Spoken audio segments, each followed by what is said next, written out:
अस्सलाम वालेकुम प्यारे दोस्तों और बच्चों। आज की कहानी का नाम है ऊंट देखिए किस करवट बैठता है। मौसम सुबह से ही अब्रलूद था। आसमान पर हर तरफ बादल छाए हुए थे और इधर जुनैद पर मायूसी छाई हुई थी, इसलिए कि आज इसकी टीम का क्रिकेट मैच होना था और चूंकि इसकी टीम बहुत अच्छी थी इसलिए इसे यकीन था कि वो ज़रूर मैच जीतेगा। मगर बारिश के इम्कानात के बाइस मैच होना मुश्किल नज़र आ रहा था। यही वजह थी कि जुनैद उदास बैठा था। यार जुनैद, क्यों उदास बैठे हो? यासिर जुनैद का दोस्त और इसकी टीम का बेहतरीन बॉलर था। इसे यूं उदास बैठा देखकर पूछने लगा, तुम देख नहीं रहे कि बारिश के आसार हैं?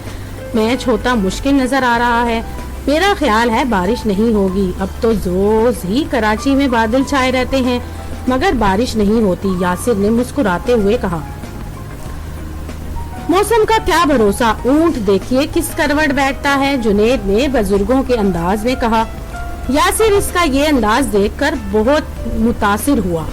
अभी दोनों दोस्त बात ही कर रहे थे कि तेज बारिश हो गई। लो भाई जुनैद, अब देख लिया कि ऊंट किस करवट बैठा है। नतीजा मालूम हो गया, अब तो वाकई मैच नहीं होगा, यासिर ने कहा और फिर दोनों दोस्त बारिश में नहाने लगे।